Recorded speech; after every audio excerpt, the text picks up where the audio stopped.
People say that life-changing moments often come unexpectedly, but sometimes they are disguised as a family dinner, a dazzling feast, bursts of laughter, glasses clinking in celebration, all concealing a betrayal that had been planned long ago. And I, Chloe Reynolds, the person who had spent a decade building this empire, was the only one left in the dark. My father, Richard Reynolds, had always been a tough businessman. He built Reynolds Logistics from the ground up, working tirelessly through years of hardship. But it was me, no one else, who took it from a regional shipping company to a $120 million corporation. Expanding it nationwide, modernizing operations, and securing multi-million-dollar contracts, I sacrificed my youth, skipped vacations, and put my personal relationships on hold, all to take this company to the top. And yet, on what seemed to be just another family gathering, my father spoke the words that made me an outsider. "Ethan will take over the company." The declaration struck me like a bolt of lightning in the middle of the dinner. I heard the congratulatory murmurs, the scattered applause, but everything around me suddenly blurred. I turned to my father, hoping I had misheard, but his face remained calm, his hand resting proudly on Ethan's shoulder. My younger brother. A knot tightened in my stomach. Ethan? The one who had never spent a serious day working in the company, who had burned through untold amounts of money on failed ventures, the one everyone, employees and business partners alike, knew was incompetent? And now, he was my replacement? I gripped my wine glass, my fingers tightening around the fragile stem. In that moment, I caught sight of my mother, sitting a few seats away, silently watching me. There was a flicker of hesitation in her eyes, but as always, she said nothing. She never did. I couldn't let them see me falter, not now. I took a deep breath, forced a perfect smile, and raised my glass. "Congratulations, Ethan." Ethan, always pretending to be humbly grateful, smiled at me. A smile I knew all too well. There was no gratitude in it, no appreciation. It was the smile of a man who had stumbled upon a gold mine without ever lifting a finger to dig. A man who had taken what was never his to begin with. The dinner carried on, conversations and laughter blending together, but I heard none of it. I could only see myself, 28 years old, freshly out of my MBA program, fighting every ounce of my father's skepticism, just to earn a place at the company. The girl who had once stood before the board of directors, proving every number, every strategy, just to be recognized. The girl who had once believed that if she worked hard enough, if she gave it her all, then one day her father would see her as the rightful heir. But what was the truth? No matter what I accomplished, no matter how high I elevated this company, in his eyes I was always temporary. No matter my achievements, the birthright would always go to his son. I had been cast aside from the very beginning. I set my glass down, my chest hollow with a cold emptiness. If this had been my father's plan all along, if he had made this decision years ago, then why had I wasted a decade of my life for this? No, I wouldn't be discarded so easily. I looked at Ethan, still basking in the congratulations, at my father, pleased with his decision, as if it were the most natural thing in the world, at the relatives and business partners who had once praised me but now turned to celebrate Ethan as if he had earned it. Did they think I would quietly step aside, accept this fate without a fight? They were wrong. They had no idea that I hadn't just spent 10 years building this company, I had spent 10 years ensuring I was worthy of my efforts. And tomorrow, they would understand. I drove home in silence. Only the hum of the engine filled the confined space of my car, blending with the steady rhythm of my racing heart. The entire evening I had played my role flawlessly. A gracious sister congratulating her brother, a dutiful daughter not protesting, a composed businesswoman unfazed by change. But now, with no one watching, I felt the slow burning fury deep within me. Not the kind that erupted in anger, but the kind that was chilling, calm before the storm. Did they think I would simply accept this fate? They weren't mistaken. I stepped into my house, took off my coat, but didn't stop. I walked straight into my office, shut the door, and turned on the light. On my desk sat the laptop I had used for years to run the company. But tonight, it wouldn't be a tool for work. Tonight, it would be my weapon.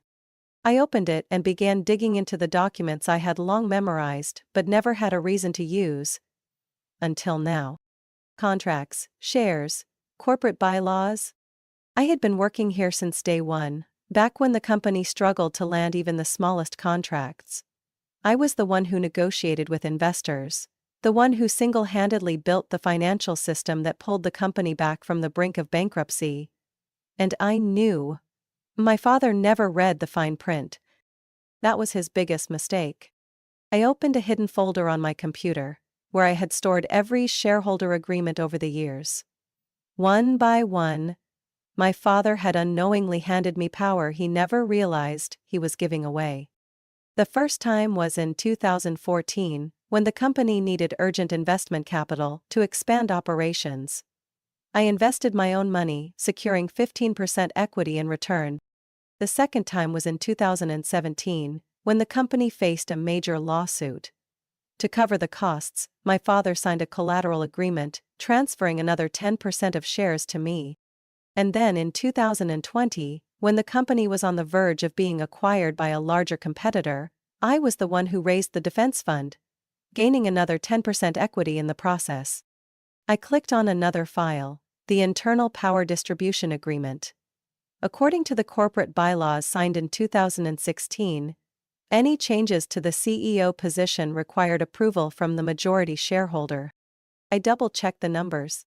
In total, I owned my original 35% stake, plus the 35% my father had unknowingly handed over through the years.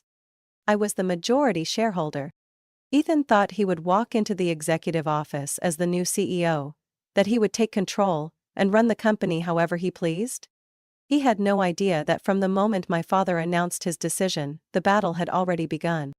The clock ticked past 3 a.m., but I felt no exhaustion.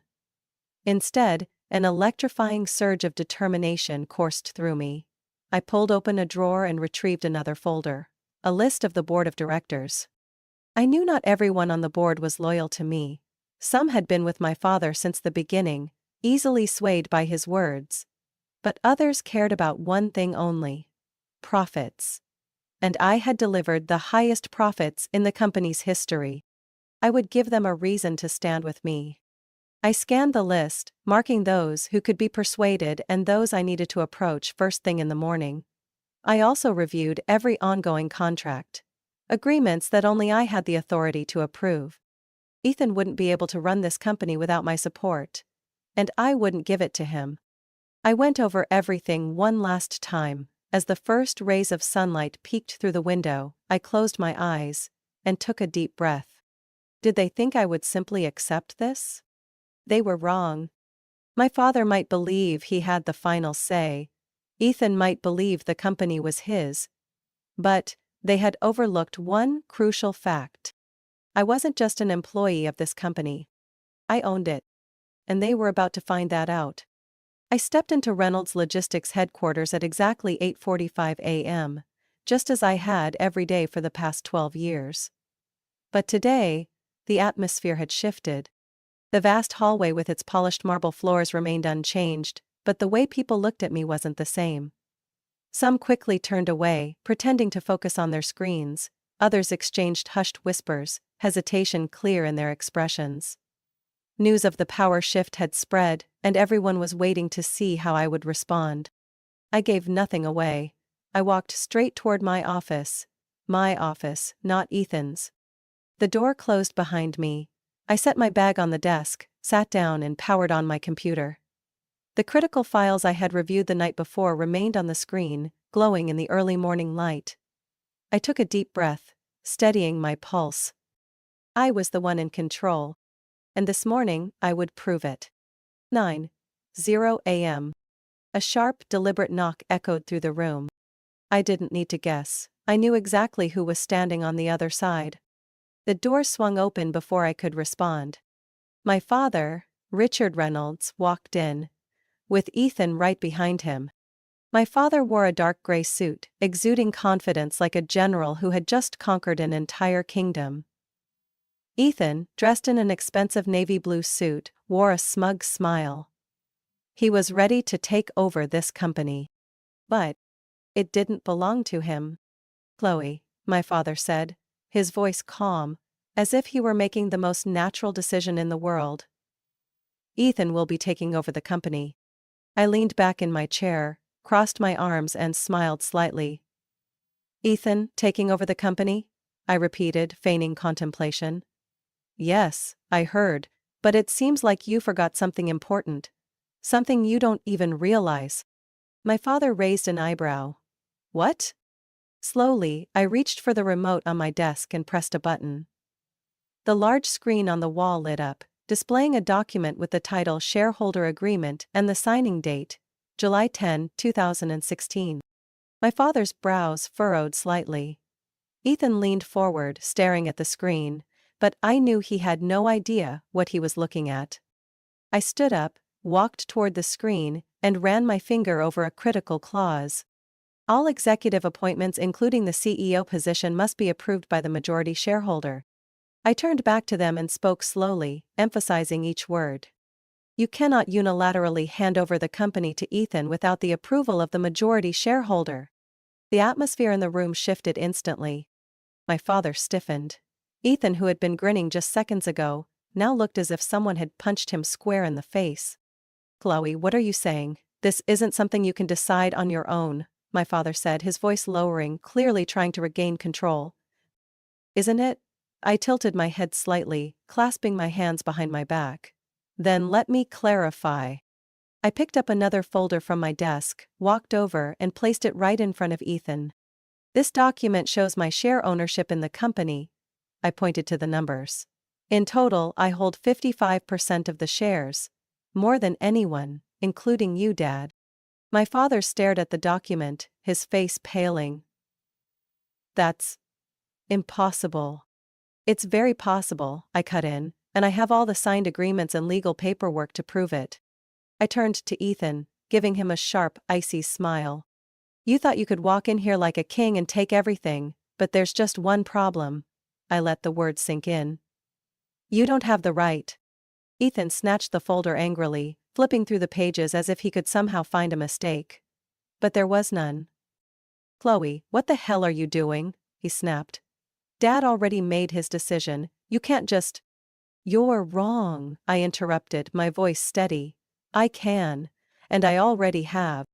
My father narrowed his eyes, his hands clenching into fists. You really want to do this? Turn against your own father and family? I took a deep breath, keeping my gaze unwavering. No, Dad. You forced me into this, when you chose to ignore everything I've done. Ethan gritted his teeth. So what do you want? To kick me out of the company? I looked him directly in the eyes. No. I'm giving you two choices. I held up one finger. 1, you stay on as an advisor with a generous salary. But you'll be working under me. I raised a second finger. 2, you leave. I'll buy out your shares at market value. You can take the money and… I try another failed venture. Who knows? Ethan's face flushed red with rage. You think you can just push me out like this? I shrugged. This isn't pushing you out. It's a fair deal. To protect my work and this company from falling into the hands of someone like you. Ethan clenched his jaw, then suddenly shoved the folder off the desk. This is insane, completely insane. He spun around, storming out of the office, slamming the door behind him. That left just me and my father. He stared at me for a long moment, silent. Finally, he let out a deep sigh, his voice filled with disappointment. You really have changed. You can't do this, Chloe. I held my gaze steady, unblinking. No, Dad. I'm just doing what needs to be done. My father didn't respond. He simply nodded, then turned and walked out of my office. As the door clicked shut, I let out a long breath. I had done it. But I knew this wasn't the end. I knew Ethan wouldn't walk away from a gold mine like this. And I knew my father, Richard Reynolds, wouldn't easily accept me running the company instead of Ethan. Nor would he accept losing to me. He was used to being in control, to having his decisions followed without question. The real battle was just beginning. Less than 24 hours after the confrontation in my office, I began to see the first signs of retaliation. That morning, as I walked into Reynolds Logistics, I could sense the shift in how people looked at me. Employees who once respected me now avoided my gaze. A few members of management hesitated before greeting me. It didn't take long to find out why. I opened my email inbox and saw a flood of newly published articles. Internal conflict at Reynolds Logistics, a father-daughter power struggle. Lily Reynolds, the ambitious daughter who pushed her father and brother out of their own company? I clicked on one. Every word had been carefully crafted to paint me as a greedy, ruthless woman, someone willing to betray her own father and brother for power. My father hadn't needed to say much. He had simply met with a few reporters, dropping vague yet suggestive statements like, "I only ever wanted the best for my family," or, "I never thought Chloe would take things this far." And that was all it took to set off a media storm. Ethan, of course, played his role as the victim to perfection. He appeared on a business news channel, his voice low, his expression pained. "I never thought Chloe would do this to our family. I just wanted to help grow our company into a global powerhouse. The company my father spent his life building. But she didn't want me there. She schemed to take control." He was even better at this than I expected. For a brief moment, it almost seemed like even he believed his own lies. I didn't respond immediately. I knew this game. My father had been in business his entire life. He understood the power of the media, and he knew that in a battle like this, perception and reputation mattered more than the truth. If I reacted too soon, I would look defensive, like someone scrambling to justify herself. So, I waited. I let them have their moment in the spotlight, let them say whatever they wanted. Let Ethan play the wounded brother, let my father play the disappointed patriarch. And when the time was right, I made my move. 3 days later, a new article appeared on the front page of the Wall Street Business Review. The truth about Reynolds Logistics finances under Richard Reynolds. I had spent the entire night before working with one of the best investigative journalists I knew. I gave them everything. Hidden debts, near bankruptcies caused by my father's poor decisions, shady transactions that I had spent years fixing. The article laid it all out. Under Richard Reynolds' leadership, the company faced the threat of bankruptcy at least 3 times. Financial mismanagement cost Reynolds Logistics millions, forcing Chloe Reynolds to step in, restructure the company, and invest her own money to keep it afloat. Ethan Reynolds has never held a significant executive position within the company, yet was being positioned to take over despite having no relevant experience. Chloe Reynolds did not steal the company, she saved it. Within hours, the entire narrative changed. The investors who had been waiting to see how things played out now had a reason to side with me. The board of directors, shaken by my father's rumors, was now starting to ask the real question. Did they really want to return to the chaos under Richard Reynolds? Ethan was silent. So was my father. They could no longer use the media as a weapon against me, because I had turned their own narrative against them. 2 days later, I received a call from my father. I stared at the phone screen, letting it ring 3 times before answering. "Dad," I said, my voice calm. "Chloe," my father sighed. "You didn't have to do this." I smirked. "Didn't have to do what? Expose the truth?" "You know how the media can twist things," he said. "We could have handled this internally." I leaned back in my chair, crossing my arms. "Dad, I already gave you the chance to do that. You refused. And now, you want me to walk away?" My father was silent for a long moment before he finally spoke, his voice slower. "Do you even care about this family anymore?" I let out a quiet laugh. "You chose Ethan. Now, I'm only protecting what's mine." He sighed again, and I could hear the defeat in his voice. "I underestimated you," he admitted at last. I closed my eyes and took a deep breath. "Yes," I said softly. "You shouldn't have." The call ended. I set my phone down on the desk and looked out the window. The battle wasn't over. But I had taken control of the game. They had tried to paint me as the betrayer. But now, everyone knew the truth. I wasn't the one who stole this company. I was the only one who truly deserved to own it.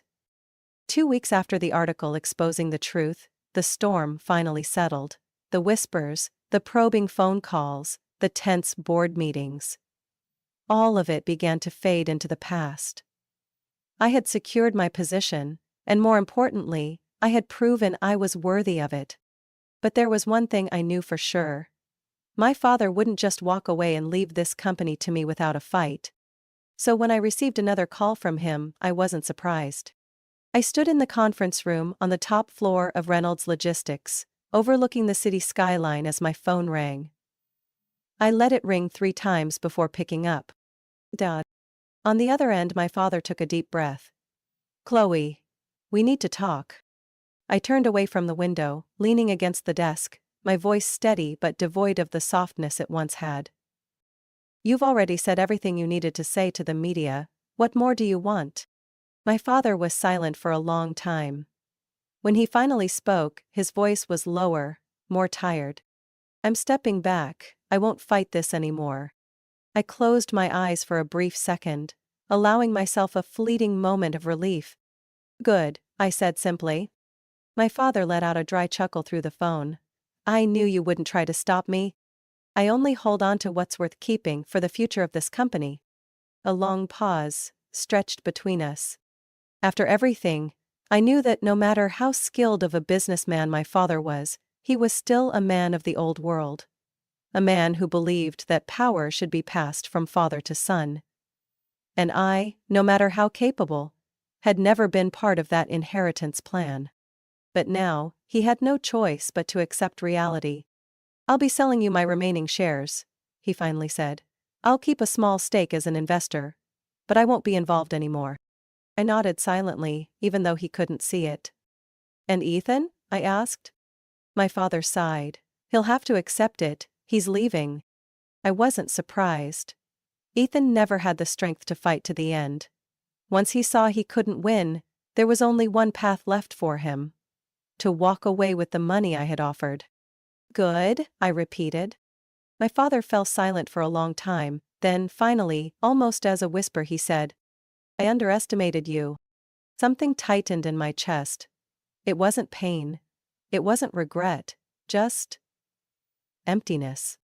I had once longed to hear words of recognition from my father. I had once believed that if I worked hard enough, if I dedicated enough of myself, he would finally see me. But the truth was, he had never once acknowledged my efforts. And now, I no longer needed his validation. Good luck with whatever you do next, I said, my voice devoid of emotion. He let out a small chuckle. Thank you. The call ended. And with that, an old chapter officially closed. After my father left, I finally did what I should have done long ago. I rebuilt the company in my own vision. I didn't just maintain what I had created, I transformed everything. I fired the senior executives who had remained loyal to my father and Ethan, replacing them with people who were truly capable. I modernized our management systems, investing in technologies my father once dismissed as unnecessary. Most importantly, I changed the corporate culture, turning the company from one shackled by outdated thinking into a dynamic, innovative, and stronger corporation than ever before. The result? Within a year, Reynolds Logistics surpassed a $200 million market valuation. For the first time in company history, we expanded internationally. I signed contracts with partners my father had once deemed out of reach. The company they had tried to take from me was now thriving more than ever, under my leadership. A year later, I saw my father for the first time since he left the company. We met in a quiet restaurant, no reporters, no cameras. He looked older, maybe from the stress of the past year, or maybe because he had finally realized his time had passed. I read about your partnership with the international shipping conglomerate, he said, swirling his glass of wine. It was a smart move. I smiled. I know. He shook his head slightly, a faint smirk on his lips. You don't need my approval anymore, do you? I met his gaze directly. No, Dad. I never really did. A silence passed between us. But this time, it wasn't hostile. No more battles, no more schemes. Just a father and a daughter, sitting across from each other after a long war. He raised his glass. Then, congratulations, Chloe. I lifted mine, clinking it gently against his. To new beginnings. Not to victory, but to reclaiming what was mine, and finally realizing I no longer needed anyone's recognition. 1 year after I took control of Reynolds Logistics, I sat alone in my office, staring out at the city skyline through the floor-to-ceiling windows. Below, the world moved forward as it always had. Freight trucks left the warehouses. Multi-million-dollar deals were signed. New employees walked into the building, hopeful for a future I had built. All of this was because of me. Reynolds Logistics was no longer a family business. It was a corporation. I had won. So why did I still feel an emptiness inside? That evening my phone buzzed with a message from my father. Dinner tomorrow? No explanation, no pressure, just a simple question. I stared at my phone screen for a long moment before finally replying. Okay. We met at an old-fashioned restaurant tucked away in a quiet street, far from the bright lights and endless business meetings. My father looked different. He was no longer the imposing man who carried the presence of a powerful executive. Something in his eyes had changed. A weariness, perhaps a quiet acceptance. I sat across from him, setting my phone on the table without saying a word. He watched me for a long time before finally speaking. You did well, Chloe. I raised an eyebrow slightly but didn't respond. He sighed, setting his wineglass down. I thought that if I gave the company to you, you would ruin everything. I was wrong. I let out a faint, humorless laugh. You never believed I could do it, did you? He didn't deny it. A silence stretched between us, not the tension of an ongoing battle, but a different kind of emptiness. The realization that no matter who won or lost, something had been permanently lost. My father slowly turned his wineglass in his hands, staring at the table as his voice lowered. I thought keeping the company and the family was the most important thing. He paused, then looked directly at me. But the family is gone. Something in my chest tightened for a brief second, but I didn't let it show. Family isn't a company, Dad, I said, my voice steady. But you never saw me as part of the family when it came to the business. I was just a placeholder. Until Ethan was ready. He didn't refute it. A part of me wanted him to apologize, to hear him say clearly that he had been wrong, that he regretted never seeing me as his rightful heir from the beginning. But that wasn't going to happen.